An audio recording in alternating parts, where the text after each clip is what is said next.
This week in our collective heads, wanna put an old rumor to bed. Stereotype that you've all heard, how we're all just angry video game nerds. Most of us have actual jobs, kids and families and cats and dogs, yeah.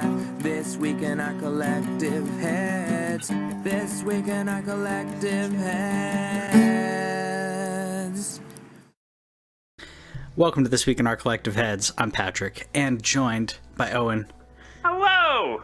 We're here giving you the gaming news like we do every single week live on Facebook. We're here, and if you prefer podcasts, we got a podcast. You want to watch it on YouTube later on, you can watch it on YouTube. But if you want to watch us live, we're on Facebook because we want to have a conversation with you. We've got some fun stuff that we like to talk about, and if you talk to us while we do this, we'll probably talk about you in a good way. Yeah. Most of the time. Most of the time, yeah. I can't promise anything. There are a lot of big games coming out, and I've been playing Sekiro, and I'm really enjoying it. I knew kind of what it was getting into it. I knew it was, From Software. It was going to be like Dark Souls, and I purposely went in a little blind, where I didn't want to know too much about it. I didn't want anything to be spoiled. It's like Dark Souls, but it's more like Tenchu in my opinion. Yeah, I've heard it's actually not like as much Dark Souls as people might think. No, because it's difficult, but just being difficult doesn't make it a Dark Souls game. It's like, it's difficult and you die, but you're supposed to be, doing sword play against people who are probably better than you, or possibly better than you. Yeah. Yeah, and one error. What does it say when you die? Yeah. Oh shoot, I can't remember. Okay. I'll probably die in here at some point, but I can't remember what it says. But like there's also like a mechanic where you can like resurrect once, which I thought was kind of cool. There's a lot of stealth kills, and that's what I try to do. I heard that's mostly. The way to cheese like a lot. Oh yeah. There's the first like boss, if you will, like that I came up against. I couldn't figure out how to cheese him and how to stealth it, because with bosses they have a certain amount of like death blows. You have to give them like 2 death blows instead of 1, but you have to break their stance enough to be able to get a death blow in, and I'm completely missing an item off to the right. But I'm really liking it. It's different than Dark Souls. It's still difficult, but it's really fun. It's really interesting. Now I heard from the people who like play like the Dark Souls and stuff where obviously the difficulty's there, but you can't approach it like a Dark Souls game because of it's not like monster mechanic. You're fighting like other humans, right? Or like bigger humans, and then they added, or I don't know if it's in the other Dark Souls games, but it's more important to parry in this game. Okay. Yeah, parrying is more important. Apparently, basically, if you dodge and you should have parried, then you could end up getting hurt. And if you try to block or dodge when you should have jumped, because you can jump in this game, which you can't in Dark Souls. You can literally just jump. And sometimes, like, an attack warrants that to get out of the way, or like there's other ways to do it, but like I was trying to roll like backwards because I'm used to Dark Souls, so I'm like, I'm just gonna dodge it. Nope, you get hit. And this game also makes you play as this character as opposed to making your own character. You are playing as this character. Oh, you don't get to design him at all? No, you don't get to design it. You are this character, and it makes more sense with like the story though, because you're telling his story, and it wouldn't make sense for you to just be some nobody. So I really like it. And you've been playing a game where you tell someone's story as well, where you're not making your own character. I kicked it old school. Yeah. So I've never played Witcher 3. I wouldn't say it's a gaming shame, because I've never been too ashamed that I didn't play it, because and I recognized right away why I avoided it. So it's definitely you can tell it's huge, and that there's a lot to it. And I know that if I keep going in it, that it's going to take me quite some time. I have a habit of looking up, one of my favorite websites is How Long to Beat. I don't know if you ever... what is it? How Long to Beat? how long to beat, and it's just a game. Yeah, not a game. It's a website where literally you can go and you can look up any game, and it's just user sourced of how long. And people put in there how long it took them to beat games. So for Witcher 3, just the story was 50 hours. And I know that I'm not going to be able to do it in 50 hours because here's my issue with a game like Witcher 3. I love open world games. They're great. They're fun. I like immersing myself in that world. But Witcher 3 right away, you open the map. There's not a whole lot of fog of war going on. I know that I'm not even to the outer worlds yet, but the first thing there's no fog of war there, and you just see all these little bitty question marks. Question mark, question mark, question mark, question mark, question mark. There's like 30 surrounding me right away. Like in the first 10 minutes of the game, I'm surrounded by question marks. Yeah. And that is my nemesis because I want those to go away. I want to do all of I want to be able to open the map and just see this clean, sexy looking map on there, and that's where it gets tough for me. And that's where I'm hoping that I stick with it because what I found is what a lot of other people know. The story is cool. And not just the main story. They have put lots of time and effort. This is CD Projekt Red when I say they. Put lots of time and effort into their side quest. I encountered a side quest right away that had its own like little mini story to follow where you like learn about like this lady and how she died, and then like why is she haunting the area that she's haunting, and like it took me like an hour to finish this little side piece, but like they put that much effort into give it. There's voice dialogue in here. It's not all written dialogue. There's people talking to you, and this is just the beginning of the game, the intro of the game. So you can tell that there's a lot of. You can tell why everybody thinks it's one of the greatest games of all time. I just hope that I can maintain it from the perspective of it not driving me crazy, where like I feel the need, and it's a need that I'm having to strongly fight of like, I gotta go check that. Like it's on the map. It's a question mark. Like question mark means, hey, you should go investigate this. So it's really hard for me not to do that. It's a very dense game, but it is. I can tell that I'm in for at least a treat. There's no way that I can at least like get bored of it. It's more just, am I going to get overwhelmed by it? No, I think is Days Gone gonna take it over in a couple? No, that's spot on. There's so much to do in it that, like you or me, I like those because the side quests aren't just. It's not just some dumb fetch quest where someone says I need a bunch of apples and then you go get the apples and you bring it back. Like there's actual story. It actually adds to the lore, it adds to the world, and it adds to, in my opinion, it fills out the world in regards to your not just lore wise, but like it immerses you more because what you're doing matters. No, I agree, and I know I've brought this up before, but like Skyrim is a huge game with so much to do, and Whitney beat it in a matter of days because she just went right through the main quest. I want to say she beat it in like 4 or 5 days, something like that.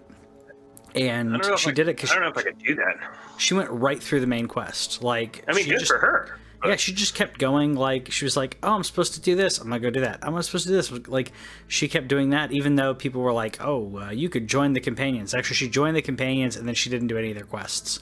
Can she get, like, married in that game and stuff? Yeah, you can get married. There are multiple guilds that you can join.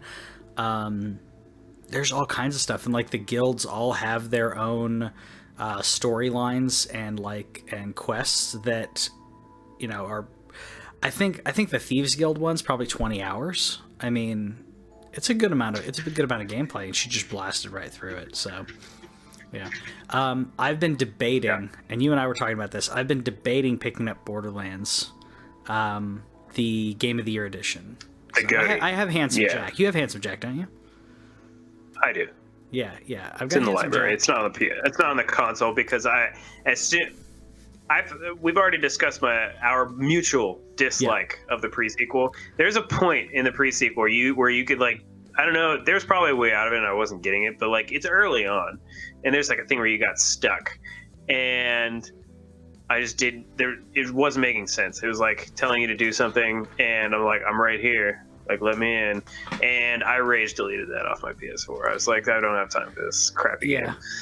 But Goaty looks fun.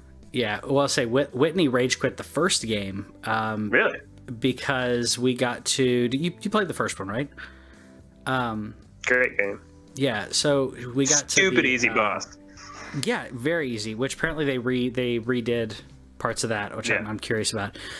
We got to the first area where you go through like horde mode of skags, and she got frustrated, and because the way that if she plays a game and it's really difficult and she's not having fun, then she's out. Sure. So, like, not that she wants it to be easy, but she wants to enjoy herself. She wants to feel like she's accomplishing something. Some challenges, okay, but like... That's why Ellen doesn't play From Software games. Yeah, it's exactly why she doesn't play them. I want her to, but she won't. So no, that's why I don't. Yeah. So she rage quit that. I'm debating picking up the other one. I'm probably going to pick up Borderlands 3, though. Yeah. We got a release date of August 13th. September. And sorry, September. Yeah, September 13th. I'm just too anxious. September 13th. I'm excited about it. I think you and I are probably gonna both pick it up on console. I don't know if you're gonna pick it up at launch, but I'm assuming PS4, baby.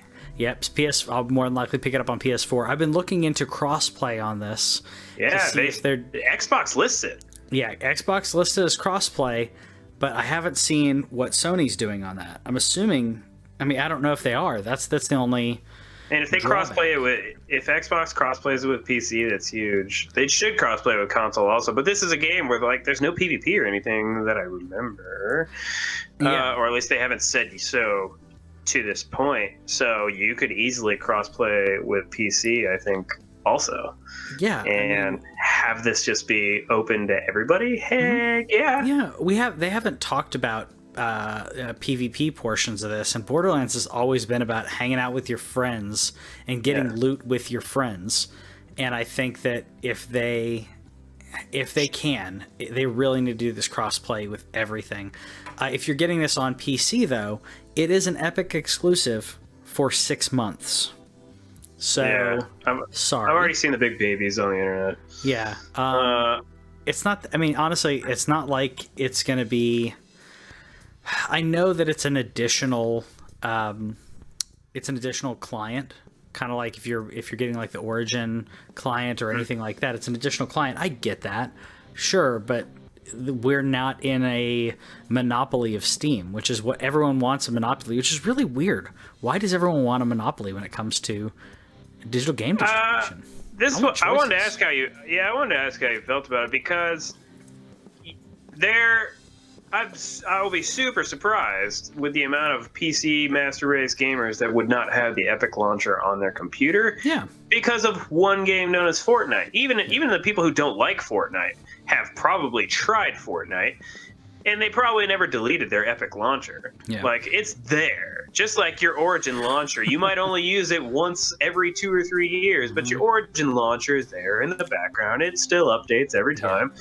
Why do you care so much? Is it the achievement system? Like, I know that there are some people who seriously care about Steam achievements. There's no score or anything. It's not like trophy score. It's not like gamer score. At least, but I don't think. I don't think it is either. But you can look. I think there is but you can at least show off. You know, if you look at someone's profile, you can see. Oh, look, they did this. They did this. You can. They are the those marks for you. They may not be actual numeric. I don't believe they are.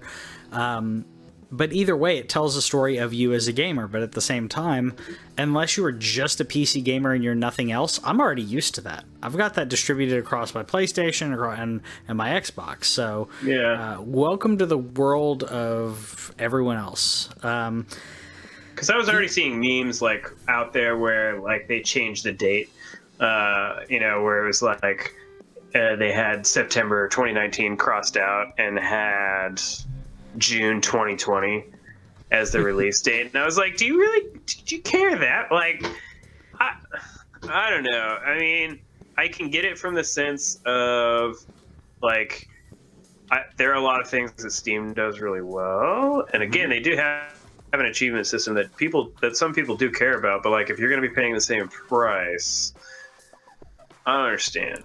It's you just don't like exclusivity, which I do get that to a point. But then again, I'm a console gamer, so I love exclusivity. To me, drives the best games. Like Sony makes the best games right now that are exclusive. Yeah, and I will say I'm a bit of a hypocrite in this, but I'm purposely saying, like, from a general perspective, diversity in regards to business is important, and in regards to outlets of distribution, in regards to everything. I mean, if the only place I could get groceries was Walmart, then my groceries would probably suck eventually because they're the only game in town. No pun intended. And they'll be more expensive in the long run. They would be more expensive because they know they're the only shop in town. So if Steam's the only place you can get your games, then that's not healthy. I bring this up all the time. What? Cinemark's at one point, the only something in town, the only screen in town, the only... Something like that. I think that's the thing. I feel like that was Cinemark's old slogan. But I bring this up all the time because I like wrestling and I don't care. But WWF and WCW, back when both of those were going on, there was some really good stuff going on because they had to compete. You had to choose one or the other. What are you watching tonight? Because they're on at the same time. Nitro and Raw were on at the same time. And they had to compete. And then WWF was like, I'm tired of this. I'm going to buy you out. And then it's gone downhill, in my opinion. I mean, it's been ups and downs, but it's never been as good as it was in that era, in my opinion. But I mean, I'm not going to comment too much. I didn't watch WCW ever. I thought I did watch the Attitude Era of WWF, and the time of Stone Cold and The Rock was the best time. Yeah. And well, they were doing that because, like, right before Stone Cold and The Rock and DX and everything. There was the NWO. Yeah. Well, the NWO was happening in WCW, and they were like, we need to do something. So DX was their version of that. Like, it was breeding, that creativity. You had to be creative. You had to compete. And in my opinion, I'm saying that as a hypocrite because, like, I shop a lot on Amazon because it's really convenient. But at the same time, I don't buy everything on Amazon. I mean, my baby registry on Amazon. Yeah, it's really so easy. It's so easy. And if you have Prime, which I mean, you should, then everything's free shipping. So, like, I primed some Epsom salts yesterday, and they're gonna show up tomorrow. I don't care. Like, it's like $10, but it's free shipping. Yeah. So, you can say it's wasteful. I get it, but like. It makes a lot of sense. I don't do that all the time. Usually I grab a handful of things all together, but it's really convenient. So that being said, you can do the same thing. Amazon's not the only place you can order online. If it was, that would be like this situation, what people want, where Steam is the only game in town. I just don't get the complaint. I just don't see why anyway, like, because it's still on the same console. Like, it may not be on the same launcher, but like the difference in like a console space where like console exclusivity killed Tomb Raider, for example, was because they picked the wrong system to go exclusive on. Sure. Now we know that they got paid by that, and I'm sure that was nice for them, but we also see like it killed the franchise. Like, they made a third one that not as many people were excited about, and then now Tomb Raider's on hiatus. We don't know when they're going to make, if ever, a fourth Tomb Raider, or if it'll get rebooted eventually. I get that from a console perspective, but on PC it's like, what do I got? Click. Click. Still got the game. I don't like that part of it. Just doesn't make any sense to me, because no matter what, we are in the age where on PC, these game companies have their own launchers. EA has their own launcher. Epic has their own launcher. I'm pretty sure there's another one that I'm forgetting that's not Steam. Here's the other thing. You can create a shortcut to the game. Yeah. So if you want, if you're like, oh, it's not convenient, like, create a shortcut to the game. You click the shortcut, it'll launch Epic, and then you'll go into the game. No big deal. But. Yeah, exactly. Just deal with it. On to some good news, in my opinion, though. We got some new stuff for the NES, for Switch Online. We got Punch-Out. Yeah, but Do you think this is the inferior version of Punch Out or the right version of Punch Out? Well, I mean, call me a purist. Sure. I grew up with it, and it was Mike Tyson's Punch Out. Yeah. I would prefer it to be Mike Tyson's Punch Out, and we're going to actually talk about that in You Made Me Do This later on. We're going to talk about retro gaming and everything later on, because there's a lot I want to talk about in regards to that. To me, it should be Mike Tyson's Punch Out. And I know why it's not. They pulled the license. Yeah, well, they pulled the license because Mike Tyson became ridiculously famous. Well, it wasn't just that. He also did some bad things. Yeah, he did some bad stuff. Allegedly. Allegedly. We also got Star Soldier, which I am not as familiar with. It's a shooter. Yeah, right? it's a shoot 'em up. Yeah, but we did get the Lost Levels, Mario Lost Levels, which I really like. I've played this. The Lost Levels is Mario 2 in Japan. If you probably are familiar with that story, Mario 2 was deemed too hard to play for Americans, so they reskinned Doki Doki You Panic. pansy Americans. Yeah, because one guy said that Americans that it was going to be too hard for Americans, so one guy screwed us over and made us miss Lost Levels, and instead we got Doki Doki Panic, which I don't think would have been a bad game if you just released Doki Doki Panic as Doki Doki Panic. I mean, during that era, anything. And it wasn't. I mean, it wasn't a bad game anyway. No, it wasn't a bad game. It just wasn't a Mario game. But back in those days, if it had a Nintendo seal of approval, you're probably going to get a decent game. There was a gatekeeper of sorts at that time. You knew you were going to get some quality, kind of like we were talking about. Was it last week or the week before? We were talking about LucasArts. Yeah. You saw that title. You know you were going to have a good time. Yeah. I want to point out before I forget about it, with Nintendo's online service, which is required to play these NES games. Yeah. Comes with a service that's $20 a year if you have Twitch Prime, which you get as a result of Amazon Prime, or you can pay for it as a separate service.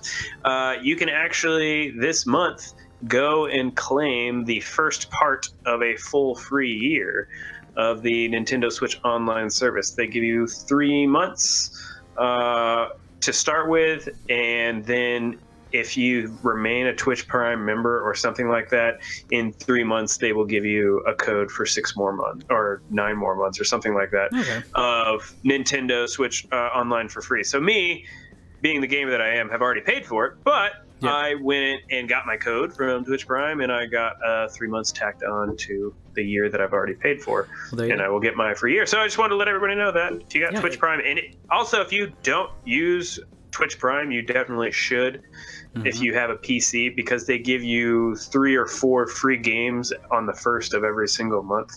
Lots of little indie titles, occasionally some good ones. I forget what I posted on the Facebook page whenever they were done this month, but it's free. Like if you're paying for Prime, it comes with a service. So go attach it to a Twitch account if you have not. Well, and that really pays off. Again, no pun intended, but like if you already paid for your year of Nintendo, like you and I did, we already paid for our Switch Online, but we're not out in the cold. Like we still get this. We can tack it on, which is how it should be. Because as soon as I saw that, I was the part in the back of my mind was like, are they going to let me add this to my service? And they do, which is good. Good on you, Nintendo, for doing that, because they could have just not. Speaking and good job, Twitch Prime. Yeah, you give me free stuff. We were talking retro. I'm gonna actually no. I put this later on, but we were already talking retro. I'm gonna throw this together. The Sega Mini. Very happy about this. I'm a sucker for these. I don't care. Like a Sega Genesis Mini has been announced, coming out September 2019. September's going to be pretty good. Yeah, as usual. 40 games on it. I mean, and the gamepad looks great. Looks exactly like I mean, obviously I can't feel it because it's on the screen. 10 games announced so far, and honestly, these are some really good games. Dude, Castlevania Bloodlines, Shining Force, man. Dude, Toe Jam and Earl. Obviously, Sonic the Hedgehog had to be on here, right? Yeah, like, I'm not even mentioning it. I mean, I know you just did, but I'm not mentioning Echo the Dolphin, Altered Beast. I mean, Gunstar Heroes. These are some pretty good ones. I never played Dr. Robotnik's Mean Machine. Mean Bean Machine, but those are some pretty darn good games. That's the first 10. So we may or may not get great ones after that. Let's be honest, it's going to be hacked in a short amount of time. That's what happens. I'm not going to do it. You're not going to hack it? No. But we'll talk about that more in our retro. We will talk about that in the retro game. But I'm going to get that. I'll talk much more about that. Let's table that for now. Yeah. And let's talk about completely different topic. Blackout's free for the month. What the heck? I honestly, somebody lost some viewership to Apex. Yes. I think they were really trying to be not necessarily the Fortnite killer. I'm not going to say something like that because I'm not stupid. But they were trying to put something out there that people who also enjoy Fortnite would also enjoy. And there's some people who would like this better because it's not cartoony. You played it. Yeah. You really enjoyed it, right? I did really enjoy it. Yeah. I had a good time with it, and then Apex came out, and I like Apex better. Sure. But for what it is, the fact, again, like you just mentioned at the end there, the not as cartoony, the also like the first person aspect of it as well. I don't like the third person nature of Fortnite. I don't know why, it just doesn't jive with me. But Blackout is a ton of fun. And it's smart that they're doing a free month. I'm honestly, with the money that Activision has, I would honestly just make Blackout free to play with I don't understand why everybody isn't doing it. Like Apex did it, Fortnite did it. Blackout should get on board with this too. Just make it free and then let people spend lots of money on skins. Yeah, because it works. I mean, to me, doing that, if you're and we've talked about this completely till we're blue in the face, but if you're just buying skins, go for it. You're just buying new emotes. Yeah, like you throw in as many of those as you want. Throw as much horse armor as you want, as long as it's not making the game easier for somebody. I don't care about microtransactions. Do whatever you want. Those games are free, but have made them so much money. Epic's made so much billions of dollars off this game that, just make a free game. I think people are still stuck in the past where they're like, oh, they don't believe that people will jump on and give the money willingly. Yeah. And people will do that. People will shell out that money. That proved it. So. Yeah, and we don't know the numbers on Apex yet, but we do know that the last time we heard, they had like 50 million downloads. Yeah, and so obviously we know that not anywhere close to 50 million of those people are spending money. But if 10 million of those people spent money, like they still came out on top. Oh yeah, totally. Well, the average, I know we talked about it before, the average Fortnite player, this was like 9 months ago, the stat was $87 was the average. $87 is the average user spent that, which means that crazy. I never spent any money on it. It means people spent hundreds on this game. Yeah. But yeah, I mean, I'm not gonna do it. I'm not gonna play Dreams either. I'm gonna buy it. You're gonna buy it? Absolutely. I don't know, like, I just feel like there's so much that could be in there. I don't know if it's going to be enough to draw me to playing these games. Like, I know that people are going to make some pretty cool stuff with it, but like, I don't know how it's going to be cultivated. Like, I think that's really what it boils down to. Like, I need to know how. We're talking about this because early access is on my birthday on April 16th. But that's just the way that I feel about it, is the same way that I felt about Little Big Planet. Like, I liked Little Big Planet, but I just got lost trying to make stuff in Little Big Planet. And there, eventually during the second one, there was a good way to cultivate games and a good way to understand like what was good and what was bad. Yeah. But to me, there's so much that can be done in this that I don't think you or I are going to make. I mean, I tried to do it before. You're not gonna make anything. I tried to do it before. I really like making stuff in games. Like I made a mech in Little Big Planet that you could like walk around in. Yeah. Like I love doing that. Some people were making clocks and calculators and stuff, and I never got that far into it. I've seen people do that in Minecraft. Yeah. Hey David. Hey Mandy. In the comments. Yeah. I mean, people do that. I get it. Like, and I like Minecraft too. But like, to me, I want to know how they're going to cultivate those games. How we're going to highlight these games.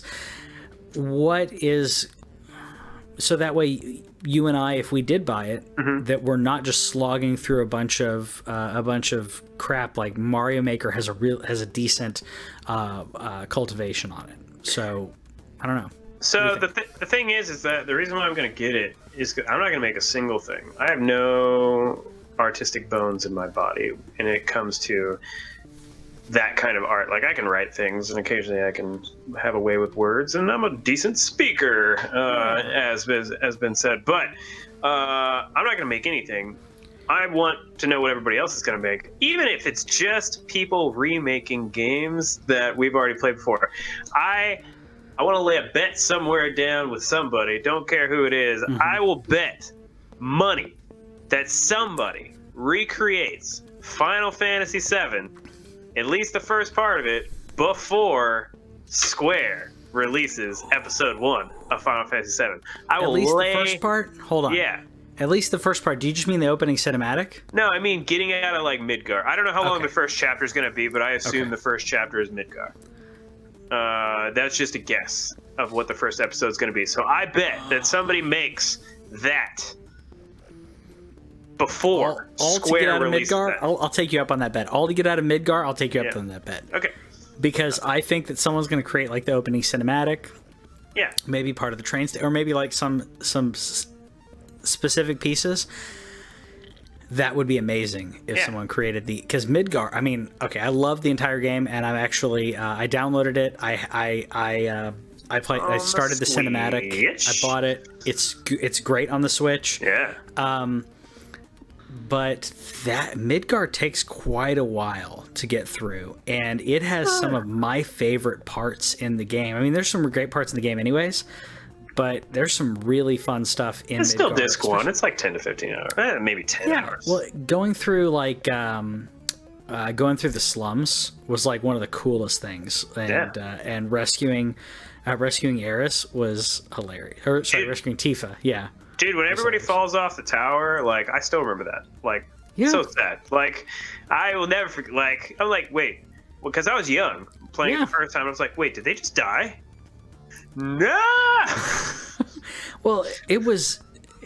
I mean, obviously, spoilers for a game that's 22 1997. Yeah. So, there's quite a few moments like that. Obviously, the death. Yeah. But yeah, the fact that you have this tycoon company who's like, we're just going to destroy these poor areas, and we're going to siphon off the lifeblood of the planet because it's going to make us money, which I think still rings true to this day from that kind of viewpoint of like going, well, why would you sacrifice this just because you're making money? So it's very green. I freaking love it. I just love that game. So I want Dreams for this reason alone, and the reason why I'm going to lay down $30 on early access is, one, I think you'll get access to what people are creating. From what I've heard on some other podcasts and stuff that I listen to, it's going to be a thing where you have like a search mode where it's like, I want a first-person shooter, I want a platformer, I want, etc. And so I'm fairly confident. I bashed this game for a long time, mainly just for how long it's taken, because this was a PS4 launch announcement. They announced this game when the PS4 came out, and so one, I guarantee, lay it on the line here, guarantee that this will be ported over to PS5. No problem, no contest whatsoever, because I've just heard nothing but good things in terms of the creation. I've heard you can literally create anything from scratch game wise. So I want to play all the remake stuff. I'm sure you'll be the cream will rise to the crop. But what's going to get the clicks and what people are going to hear about is when somebody recreates Final Fantasy VII. And I'm going to be rubbing it in Square's face, be like, this dude did it all by himself in his mom's basement. What you doing, Square?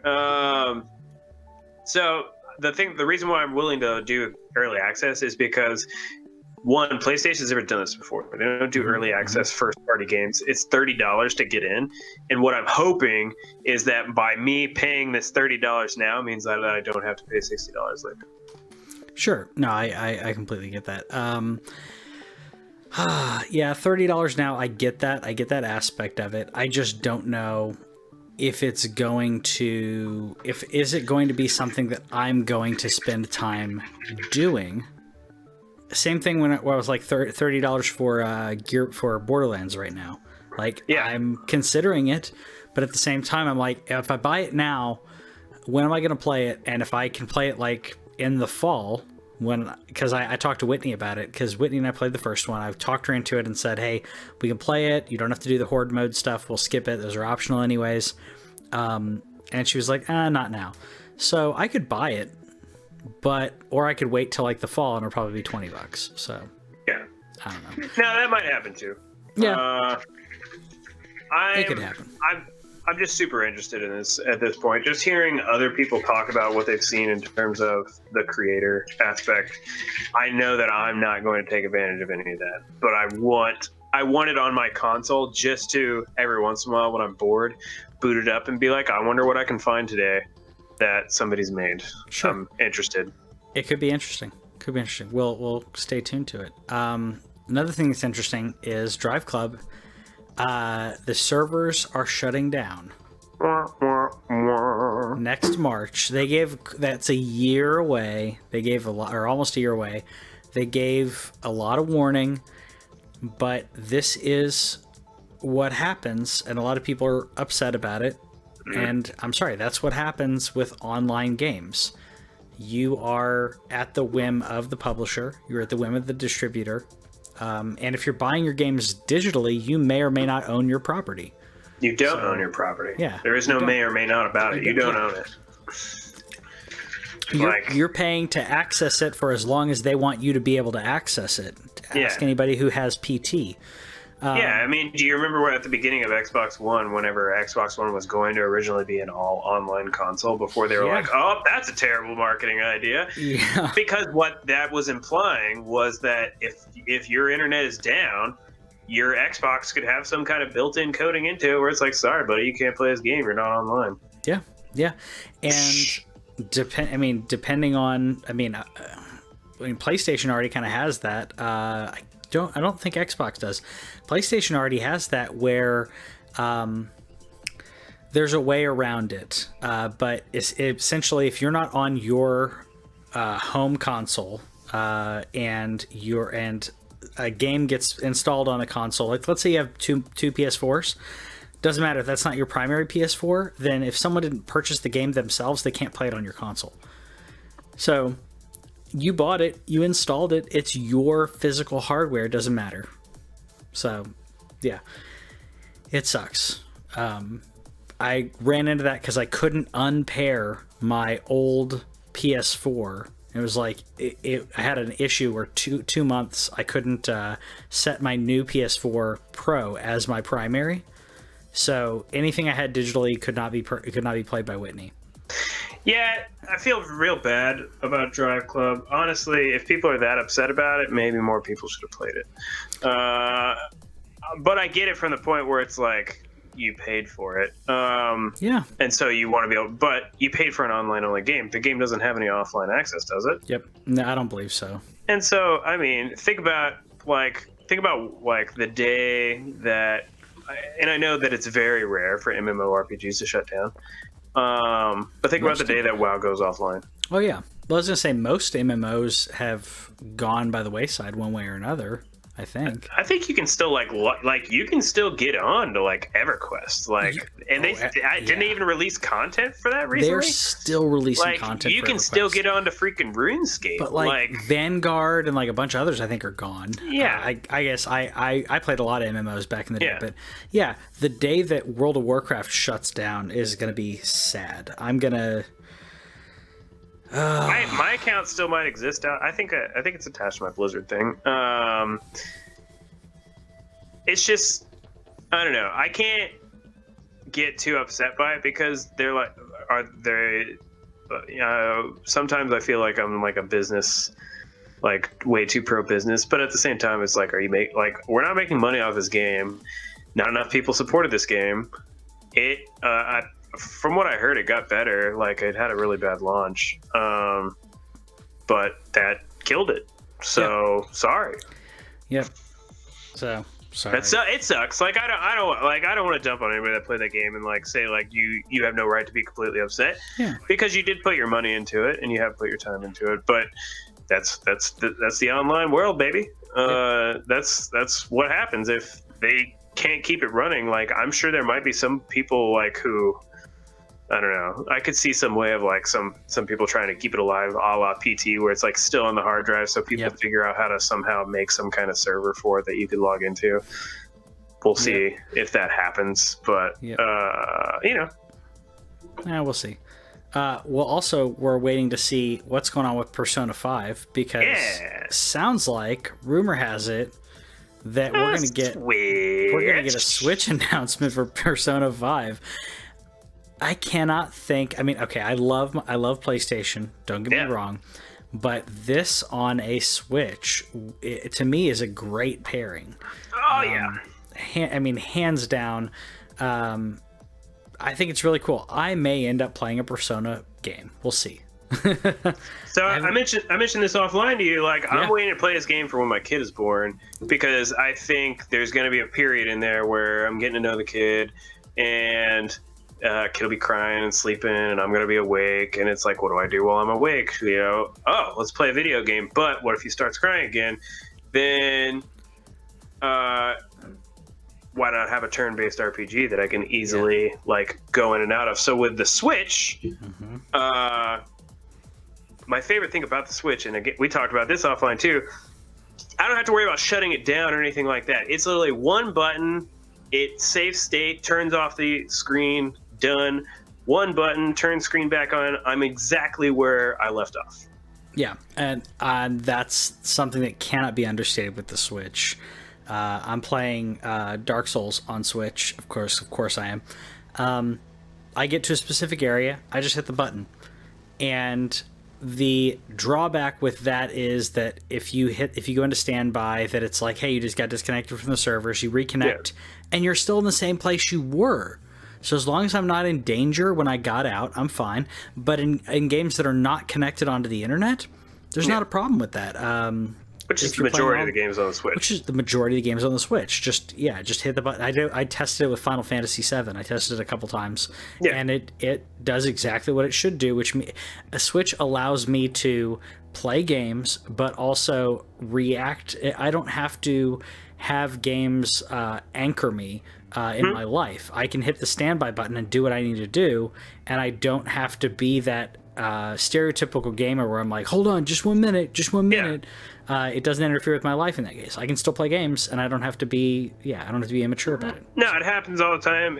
For people out there, if you don't own a Switch yet and you're an adult gamer like we are, consider it, because the amount of times where I'm literally I'm jacked in, I'm playing the game. Hey, dinner's ready. Click. Yeah, baby. Just instant. Like there is no that like because I don't have to worry about it. You can't do that with online games. Don't get me wrong. Like if you're playing Apex Legends and stuff, like you're like, all right, I gotta die real quick. But if you're a one-player game like me, 90% of the time, then it's too good. And the fact that Persona on the Switch, like I know it probably won't be it'll probably chug. Like it, even though it's a turn-based RPG and it's not like super graphically impressive, it's still pretty impressive and it has a great soundtrack built into there. It'll probably chug a little bit, but if they're making a Switch version, there's no way that I'm not going to buy it. Even if I've never played one before, even if I don't, like just the fact that they're doing it's one of those things where I continue to be impressed with people who are willing to try and port these AAA experiences over to the Switch. Yeah. And I think we're going to get I think it's going to be the same day as Persona R. Yep, I think so. No, I completely agree. And I don't know, in speaking of things that have nothing to do with that, because I have no segue, Bethesda announced that there's no Elder Scrolls 6 or Starfield at E3. How do you feel about this? What do you think? Do you believe them? Okay. Now, their answer was, we want to talk about Rage 2. We want to talk about Fallout 76. I don't believe them. I think that they're trying to set the precedent, because that's what everyone wants to know about Elder Scrolls 6. A lot of people want to know about Starfield. Rage 2. So this could be a business decision from them to specifically say we need to get ahead of Borderlands. Yeah. So maybe that's what they're doing. And knowing Bethesda, they could announce, oh yeah, and Rage 2 is out next week. Like, or by the way, we just went ahead and dropped it on console. Like, you can download it now. I thought Rage 2 already had a release date. Did it? I don't even remember. But I'm saying they could switch it up. I thought. Yeah, it comes out May 14th. Comes out before E3. Never mind. I thought it was coming out like the end of the year, or if it was. I didn't realize it had a release date. Well, then never mind. Then in this case, I really don't see a reason to do it. You already got ahead of it. You can talk about it a little bit, but to me, I think that Bethesda, especially after Fallout 76, they need to show that what they're going to be giving us is something that is what we're looking for. We have enough developers now that we can look at. Like, okay, Rage 2, that's cool. Is it going to be as good as Borderlands? I don't know. But the fact that I have to ask that question, it already has a problem, because Bethesda has left a bad taste in a lot of people's mouths. They need to tell people, hey, we are making Elder Scrolls. Here's some stuff for Elder Scrolls. You should be excited. You should be excited about Starfield. To me, though, that is what is needed for them. But to be fair, there are some games there that we don't quite have release dates for yet. Like, I don't believe Doom Eternal has one. Doom Eternal is just a 2019 game. So I relatively what Todd Howard said, or what's his face from ZeniMax said, was that they're not going to show us anything new. So we've already seen Doom Eternal. So that tells me we're going to see Doom Eternal. They announced Wolfenstein what was that? We talked about this like 2 weeks ago with the Wolfenstein awesome $20, $30 game. Yeah. That's out there. So they're going to show that too. Now, I still don't believe them. Like, I just don't, like, the fact that you're saying it right now, to me, you're trying to push down some expectations. You're trying, like, you don't want to oversell it. Like, you don't want to say it's going to be there, and then you show us like a 30-second clip of like Elder Scrolls 6, or I actually think Starfield's going to come first, right? So yeah, Starfield will be first. You show us a 60-second clip of Starfield after having teased Starfield. That's a good call to me to push down those expectations, but I still have a real hard time believing that you, Bethesda, wouldn't show us freaking something, because if one of those two games does not come out in 2020, yeah, like, F you, dude, like, come on. Yeah, they have to. I think Bethesda realizes that now. Starfield has to come out 2020. There's no question at this point. The problem is that they have a history of like not it's a good thing and a bad thing, but they announce their games and then they come out like 6 months later. Yeah. Which generally speaking we love, but give me what I want. Like, I want Doom Eternal. Don't get me wrong. Yeah. But no, I want that Starfield, baby. I want Starfield. I want Elder Scrolls, but at the same time, I want it done right. I know we've talked about that before. I've talked about it before. Like, I want it done right. I'm like, always, yeah, developers, take your time. Bethesda's just in a situation right now. Yes, they have a lot of intellectual properties. Yes, they have a lot of hands out there. But the last game that they did burned one of their core fan bases, because the core, and I'm sorry, I think of Doom as a separate thing in this, because it's id. But yeah, Bethesda, company. It's a separate company, right? So, but Bethesda, it's Fallout and it's Elder Scrolls. What's that? A separate developer, rather. Separate developer, yeah. That's what I meant. Bethesda's tied into it, yeah. Versus but with Bethesda, you think of Fallout and you think of Elder Scrolls. Just like if I say Rockstar, you think Grand Theft Auto, and on the side you're like, okay, also Red Dead. Yeah. Those are their two core properties. I think of Bully, dude. Yeah. You think of Bully? Bully was good. Yeah. Bully was a good game. But yeah, I think that they need to show. They just burned one of their biggest fan bases. And I cannot... I've said this for years, that Fallout New Vegas is one of my favorites.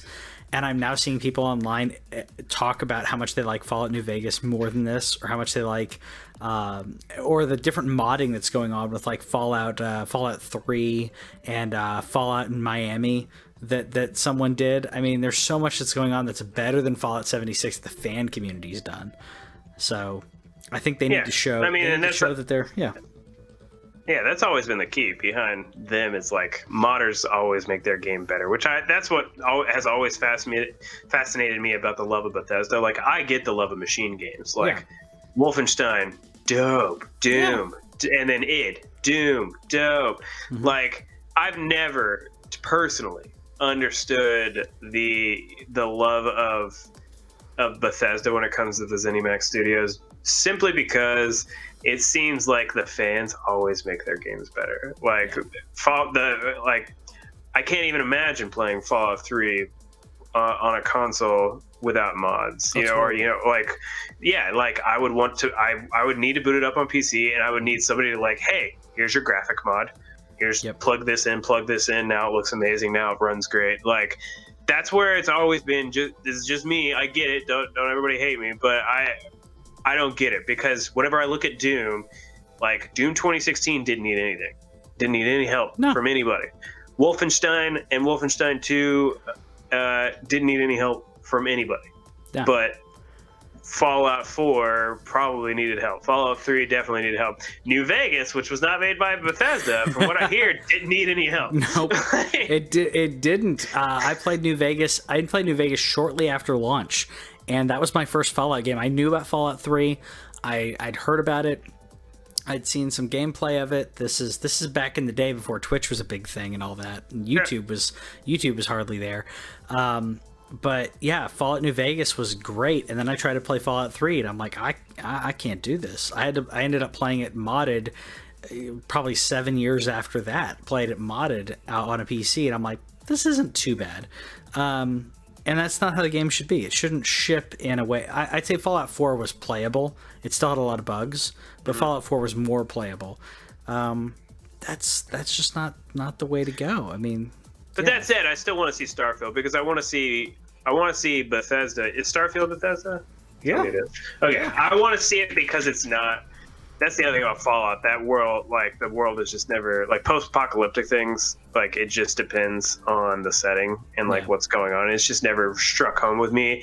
But we know I love me some space. Yeah. Give me that space. I liked Fallout because it wasn't the usual post-apocalyptic. Okay. Because it is it's futuristic retro. Yeah. And it does have that brand of humor or whatever. It has the brand of humor, like kind of Borderlands has its own brand of humor as well. But like the idea that this is a parallel universe where the nukes dropped in like the 50s. So technology may have advanced, but like, you know, there's still transistors like everywhere. There's no microchips, and it's interesting to me. Like, it's in the past, but it's not, and I think that's really cool. Yeah. I get it. Yeah. But do something, Bethesda. Show us what we want to see. But, you know, I think no matter what, the conference is going to be good. I'm still looking forward to E3, and I will look forward to this conference because I still want to see me some Doom. Yeah. Hook it up. It's going to be good. We'll see. Thanks for watching This Week in Our Collective Heads. Subscribe over here and click the bell, and that way you'll know about any new videos that we put up, because we put up a lot of gameplay, a lot of stories from games and stuff like that, and gameplay is down here. Yeah, and you got more editorials and news stuff down here. Check it out.